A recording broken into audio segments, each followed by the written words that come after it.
सृष्टि के बीच में भी है, और जब महाप्रलय हो जाता है। दूसरा शब्द आया है चित्त। चित्त कहते प्रकाश को। आप और हम लोगों को जब पुस्तक पढ़नी हो, रामायण का पाठ करना हो, अन्य धार्मिक पुस्तक पढ़नी हो, तो बल्ब जलाते, ट्यूबलाइट जलाते, घर में कोई प्रोग्राम हो, बच्चे का जन्मदिन मनाना हो, शादी की सालगिरह मनानी हो, तो लाइट वाले को बोलते भैया अच्छे से लाइट लगाना, अच्छे से डेकोरेशन करना, ताकि हमारा घर सुंदर लगे। क्यों? क्योंकि हमें आवश्यकता है उजाले की, हमें जरूरत है प्रकाश की। लेकिन जो सबको प्रकाश देने वाला है, जो कभी किसी से प्रकाश नहीं लेता, वो अविनाशी ईश्वर है। चंद्रमा को प्रकाशित करता है तो मेरा गोविंद करता है, सूर्य में रोशनी प्रकट करता है तो मेरा गोविंद करता है। तो चित्त कहते हैं अविनाशी ईश्वर को। और तीसरा शब्द आया है आनंद का। आनंद की परिभाषा बड़े सुंदर शब्दों में वर्णित की गई है, लेकिन समझने का प्रयास करना। आजकल हमारे भाई बहनों ने आनंद की परिभाषा को बदल दिया है। थोड़ी सी बारिश हो गई, मौसम ठंडा हुआ, हमारी माताएं दौड़ी दौड़ी जाती रसोई घर में, किचन में गर्मा गर्म पकौड़ियां बनाई, बढ़िया गर्म वाली चाय बनाई, और चाय के साथ पकौड़ी खाने के बाद माताएं कहती हैं आहा आनंद आ गया। गर्मा गर्म समोसे खाए, कचौड़ियां खाई, कहते आनंद आ गया। समोसा खाया, बर्गर खाया, पिज्जा खाया, और सब कहते आनंद आ गया। एक बात कहूं, गर्मा गर्म समोसा खाने का नाम आनंद नहीं है। एसी के कमरे में रहने का नाम भी आनंद नहीं है। डल्लप के गद्दे पर सोने का नाम भी आनंद नहीं है। आनंद बाहर होता ही नहीं, आनंद तो हमारे अंदर का विषय है। और आनंद कहते हैं आत्मा के ज्ञान को। चौथे दिन की कथा में क्या होता है? भागवत में कन्हैया का जन्मोत्सव मनाते तो सब क्या गाते हैं? नंद घर आनंद भयो, जय कन्हैया लाल की। अब ऐसा तो नहीं कहा कि नंद के घर छोरा भयो, नंद के घर बेटा भयो। सब क्या गाते हैं? नंद घर आनंद भयो, जय कन्हैया लाल की। क्योंकि आनंद ही तो श्री कृष्ण है, आनंद ही तो मेरे श्री राम है। और एक बात बताऊं, सबका कुछ ना कुछ उल्टा होता है। बैदन का हो गया राग, अमीर का हो गया गरीब, गोरे का हो गया काला, मोटे का हो गया पतला। लेकिन आनंद का उल्टा कुछ नहीं होता। आनंद का तो प्रमोशन होता है, परमानंद होता है। तो सत भी श्री कृष्ण है, चित भी श्री कृष्ण है, और आनंद भी श्री कृष्ण है। विश्वोत्पत्त्यादि हेतवे जो जरा से गंभीर होते हैं तो संसार बन के तैयार हो जाता है, जरा से मुस्कुराते हैं तो सबका लालन पालन हो जाता है, और जरा सी भक्ति को टेढ़ा किया तो महाप्रलय हो जाती है। तापत्र विनाशाय, जिनके नाम में तीनों प्रकार के तापों को नष्ट करने की शक्ति है। तीन प्रकार के ताप कौन से हैं? दैहिक, दैविक, भौतिक ताप।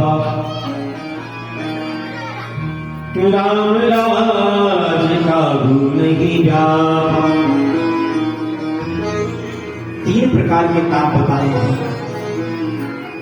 दैहिक, जो हमें शरीर से प्राप्त होते हैं, बीमारियां हो जाती हैं, बुखार आ जाता है, टाइफाइड हो जाता है, और आजकल तो भैया रोजाना नई नई बीमारी जन्म ले रही है। किसी को डायबिटीज हो जाता है, किसी को कैंसर हो जाता है। शरीर से जो हमें कष्ट मिलते हैं उन्हें कहते हैं दैहिक ताप। दैविक, जो देवताओं के द्वारा आप पर कोई संकट आया और दौड़े दौड़े आए भोलेनाथ के पास, भोलेनाथ मेरा एक काम हो जाए तो मैं तुम्हारा भोग चढ़ाऊंगा, लेकिन काम होने के बाद हम भूल जाते हैं। तो सचेत करने के लिए वो देव का थोड़ा कष्ट देते हैं, जिसे कहते हैं दैविक ताप। दैहिक, दैविक, भौतिक ताप। भौतिक ताप कहते हैं प्रकृति के द्वारा बहुत ज्यादा तूफान आ जाना, वर्षा हो जाना, आंधी आ जाना, ये भौतिक ताप होते हैं। इन तीनों तापों को नष्ट करने की जिनके नाम में सामर्थ्य है, श्री कृष्णाय वयम नमः। लेकिन आज कहीं भी देख लो, पूरे संसार में सब व्यक्ति परेशान है, हर व्यक्ति परेशान है। छोटे बालक से पूछो वो भी टेंशन में, जवान व्यक्ति से पूछो वो भी टेंशन में, बुढ़े बाबा से पूछो वो भी टेंशन में। हे भगवान, ये टेंशन कहां से आ गई? 5 वर्ष के बालक से पूछो भैया क्या हुआ, तो छोटा सा बच्चा कहता है बड़ी टेंशन है, मैडम ने ज्यादा होमवर्क दे दिया। हे भगवान, उस बालक को होमवर्क की टेंशन है, जवान व्यक्ति को कमाने की टेंशन है, बुढ़े बाबा को और ज्यादा जीने की टेंशन है। एक व्यक्ति आप ऐसा नहीं बता सकते जो कह सके भैया हम तो बड़े आनंद से हैं। सब संसार में दुखी हैं, कोई सुखी दिखाई नहीं देता। कोई तन दुखी, कोई मन दुखी,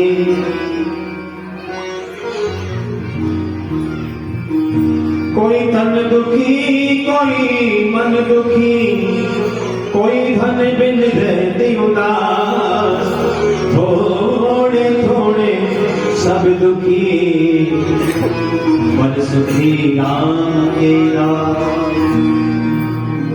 भले ही 5-5 हजार करोड़ का टर्नओवर करते हैं, 200 करोड़ का टर्नओवर पर मंथली करते हैं, लेकिन सबको टेंशन है। गाड़ी है, घोड़े हैं, बंगले हैं, अनेकों नौकर चाकर हैं, संपत्ति का कोई पता नहीं, अनंत संपत्ति है, लेकिन ये तन से परेशान है। शाम को पता है क्या खाते हैं? मूंग के दाल के साथ रुई का फुल्का।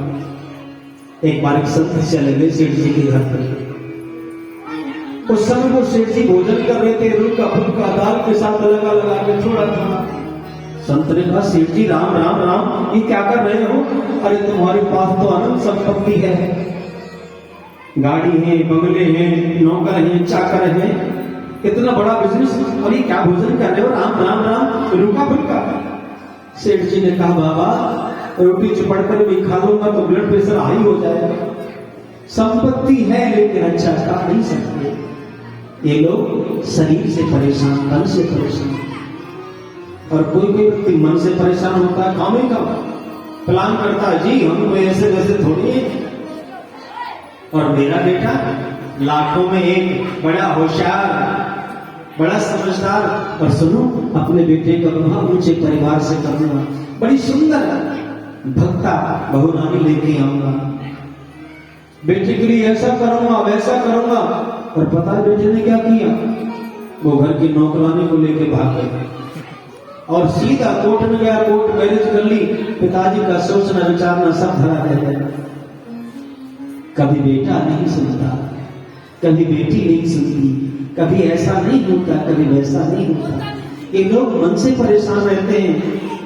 और कोई धन बिन रहते उदास, और एक गरीब मजदूर बिना पैसे के परेशान रहता है। बेचारा सुबह 7 बजे घर से निकलता है, चौराहे पर जाकर खड़ा हो जाता है, रोड पर खड़ा हो जाता है, पैसे वालों के सामने हाथ जोड़ता है, निवेदन करता है बाबूजी कोई काम मिल जाएगा। काम मिल जाता है तो पूरे दिन कठोर परिश्रम करता है, जान को जोखिम में डालकर बड़ी बड़ी बिल्डिंग की पुताई करता है, डिस्टेम्बर करता है, बड़ी बड़ी गाड़ी को लोड करता है। शाम को क्या मिलता है? 300-400 रुपए। अब आप विचार कीजिए, इतनी महंगाई के समय में बेटी को खिलाए, बेटा को खिलाए, धर्मपत्नी को खिलाए, सेम खाए, और अगले दिन मजदूरी नहीं मिली तो टेंशन।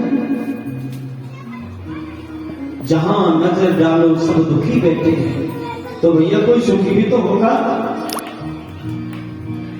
कबीर जी महाराज कहते हैं